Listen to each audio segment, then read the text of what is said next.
This is Daily Blast Live. We're talking about what you're talking about. Real, honest, entertaining, live. DBL starts right now. 3, 2. Welcome to DBL. Hello, Erica. How are you? Hi, Tori. I'm wonderful. Yourself? Well, I'm very excited because not only is today...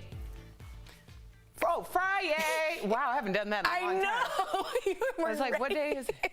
It is also June 19th, which means it is Juneteenth, everybody. Happy Juneteenth, Yes. Freedom Day. Yes. I am Tori here with Erica, as I said, and Brandon joins us from home. Happy Freedom Day, Brandon.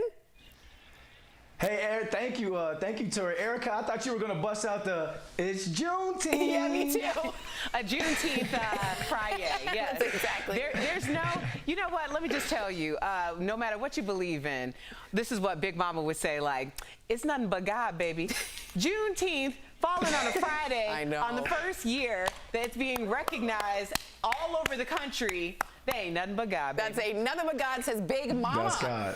That is huge. Well, today millions of Americans are, as we said, observing Juneteenth, also called Freedom Day. Maybe you're one of those many people who are actually just learning about Juneteenth. Don't feel stupid. We're going to give you a quick history so you feel empowered, because knowledge is power. So on this day in 1865, Union troops arrived in Galveston Bay, Texas, and they announced that more than 250,000 enslaved black people in the state were free. I get goosebumps after the Emancipation Proclamation that was 2 years prior.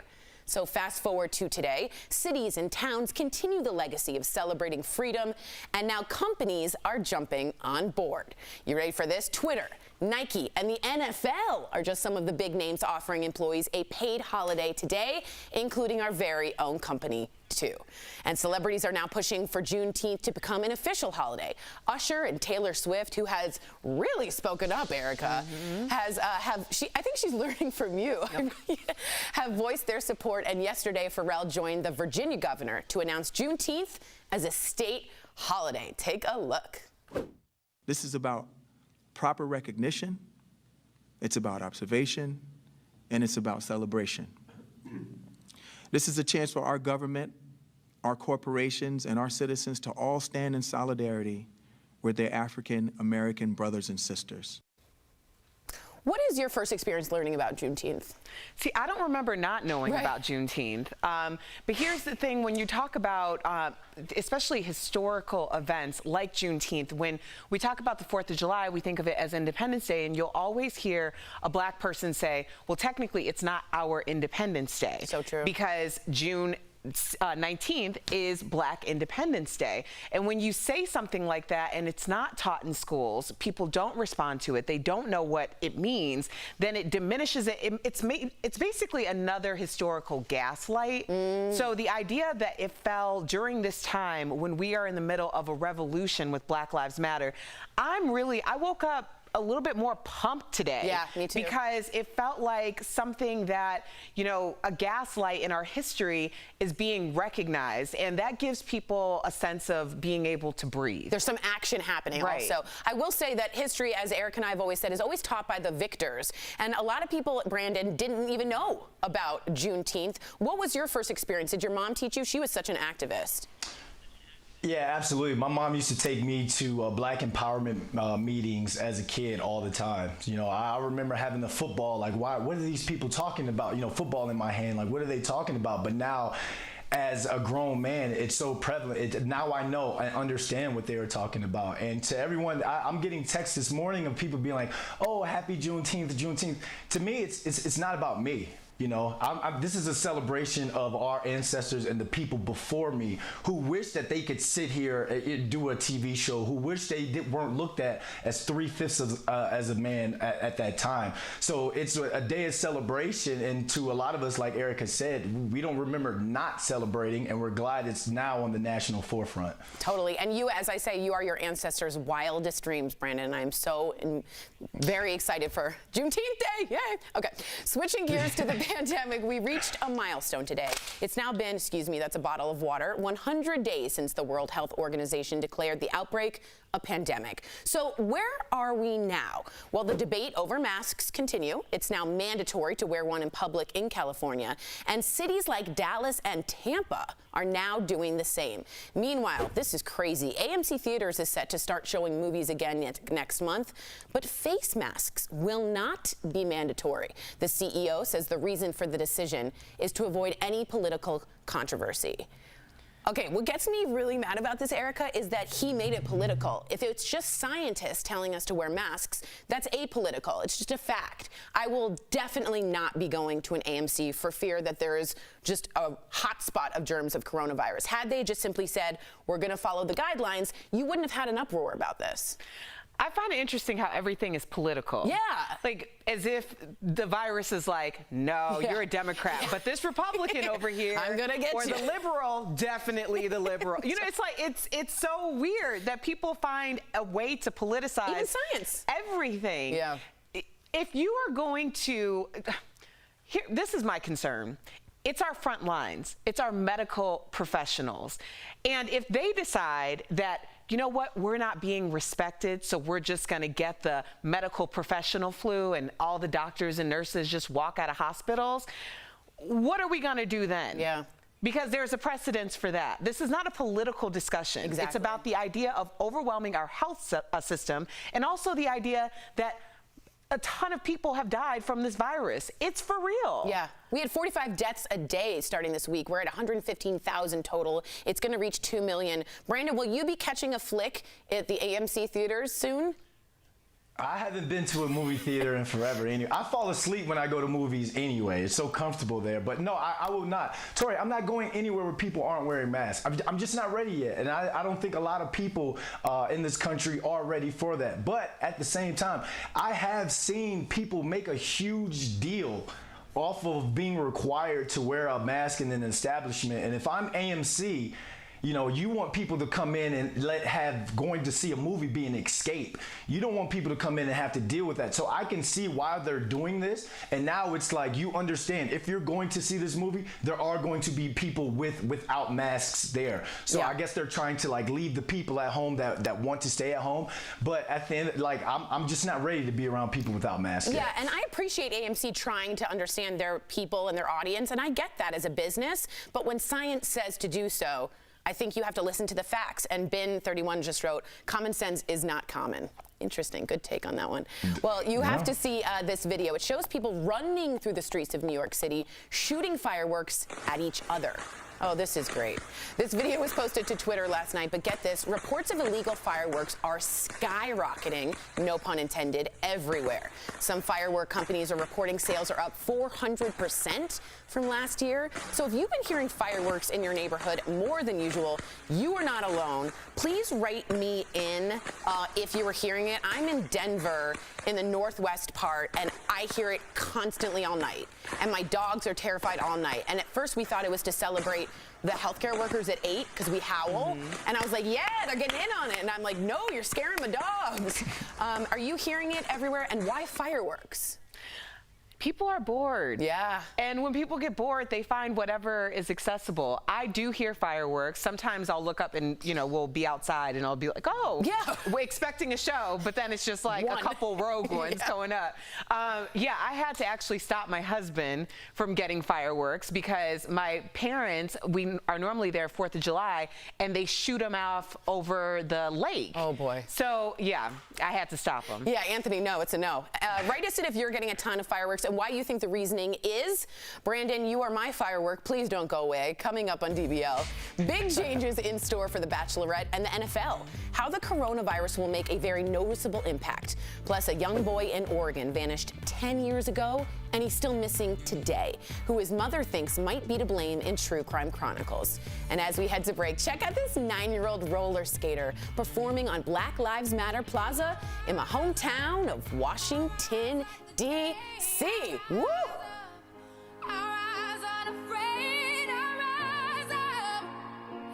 Introducing the future of fitness. It's every class you can imagine, live Welcome back to the mirror. You've got this, John. and on demand.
The Bachelorette may look more like an episode of Big Brother. So the show is set to resume production, but in a bubble. Claire Crawley's season was supposed to air in May, but production shut down due to the virus. Shooting will now resume next month, and all contestants will be tested a week before filming. But it looks like everything will take place in one location, in a bubble, and not at the Bachelor Mansion. Meantime, Dr. Anthony Fauci says unless NFL players are essentially in a bubble and tested nearly every day, there may not be a season this fall. The NFL maintains that it will start its regular season on September 10th, with training camp starting late next month. We are so lucky to have an ex-NFL player on our team. What do you think about this NFL in a bubble situation, Brandon? Well, I mean, I think they're going to have to do it, Tori, because people want the football season, obviously, to happen this year. But I got an email from, I do TV stuff with the New York Giants. I got an email from them yesterday when they were talking about protocol. There hasn't been a one set protocol put in place yet because this virus and everything that's going, these rules, they're forever changing. Right.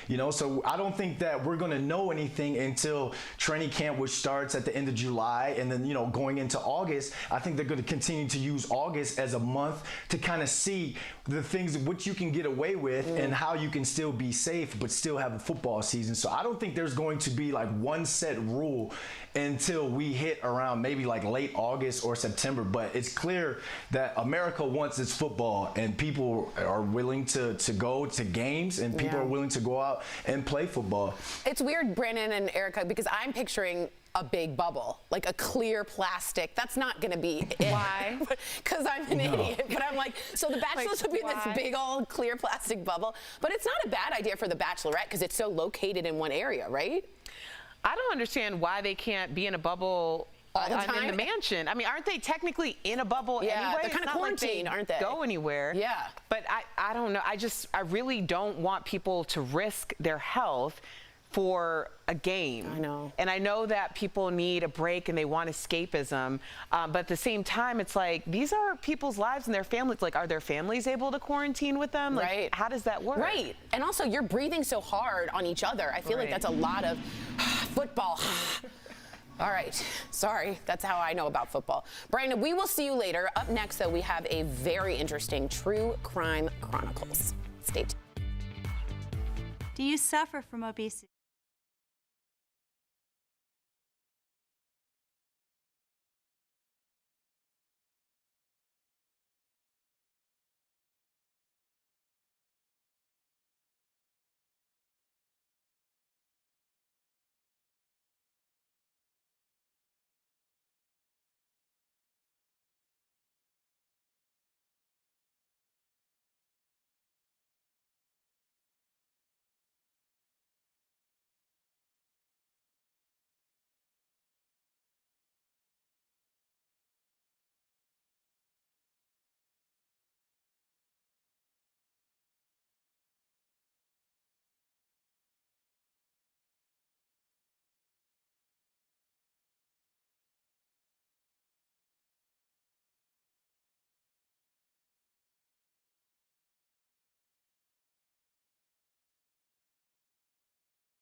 Welcome back to DBL. Chiron Horman was just 7 when he vanished from school, never to be seen again. Well, this month marks 10 years since his disappearance, and we're taking a fresh look at the case in DBL's True Crime Chronicles.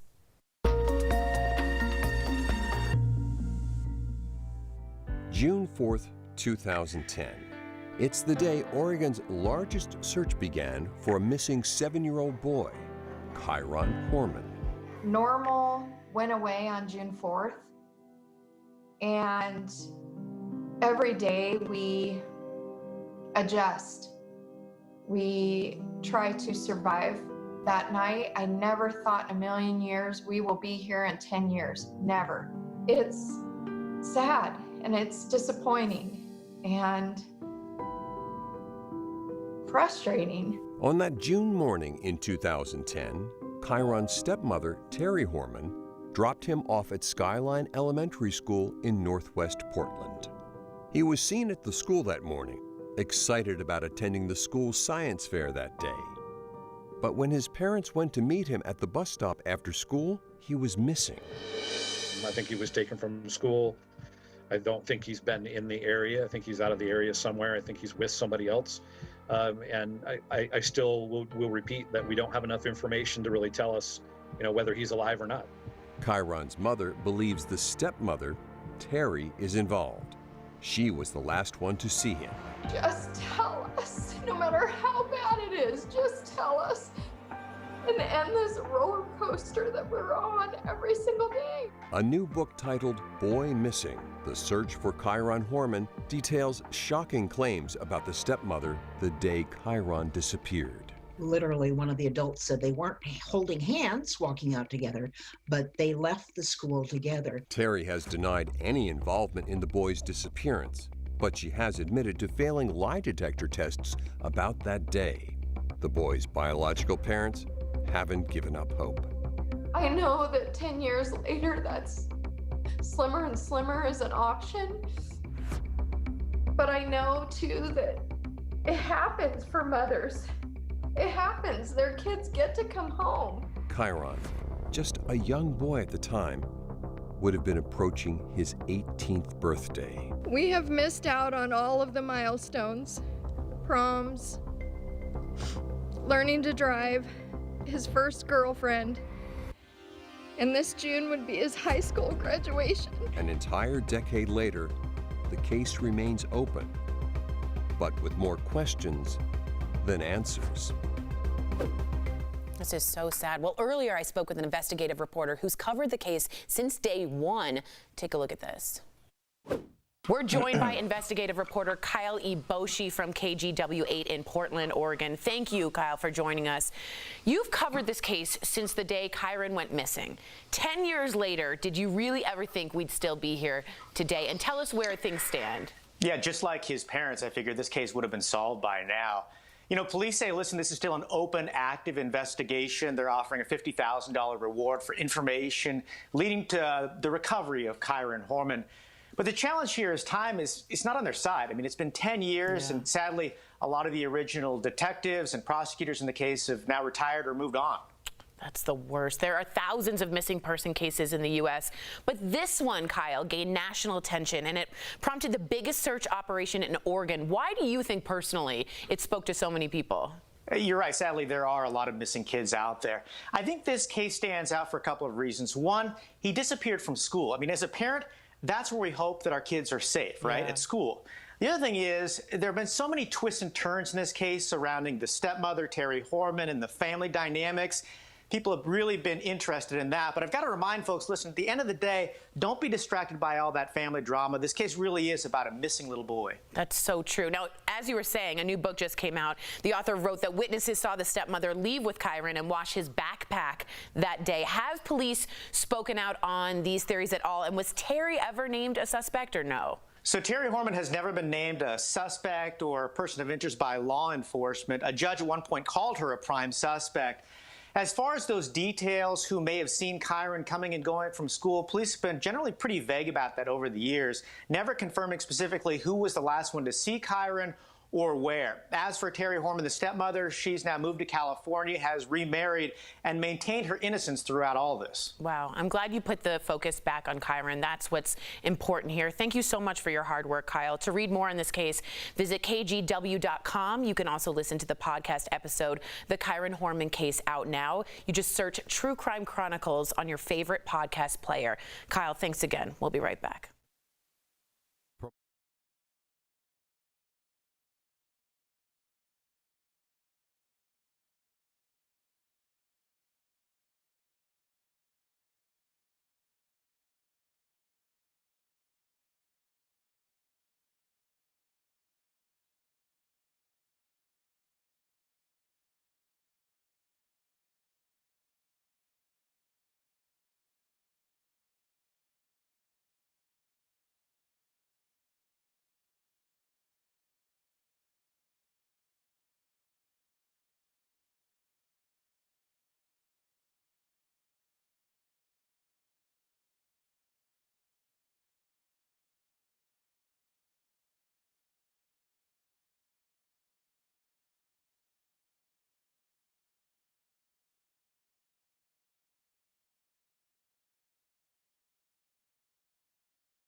Welcome back to DBL. Car rental company Hertz recently filed for bankruptcy, and now they're selling their fleet at bargain prices. We're chatting about it today in today's DBL Drive, sponsored by who, y'all? Car Shield. Yeah, thank you, everyone. Hertz says the coronavirus pandemic took a big toll on their company. So in March, they let go of 12,000 workers and 4,000 were furloughed. Last month, they filed for Chapter 11 bankruptcy protection. So now they're selling used cars way below market value. So if you check out hertzcarsales.com, you'll find about 700,000 used vehicles for sale. When it comes to your car, for peace of mind, get an auto protection plan with Car Shield. Car Shield protects their members from the high cost of auto repairs. Call 1-800-505-9619 for a free quote. That's cool. It stinks for Hertz. Yeah, well, I mean, yeah. I feel bad that we're like, Hertz is hurting, but you know what? Get your car. Well, because if you look at just car sales in general, new cars have gone down, but used cars are either steady or going up. I have a girlfriend who owns a used car dealership here in Denver. Go Joe Auto. Plug it. Black owned on Juneteenth. It's people are just making choices based on need, not necessarily want these days. So that's just the effect of that. The priority. I always liked used cars, and my favorite was, I think, a 2003 Toyota Matrix. I still have. Doesn't work. DBL is new every day. We will see you same time, same place Monday. Happy Juneteenth, everyone.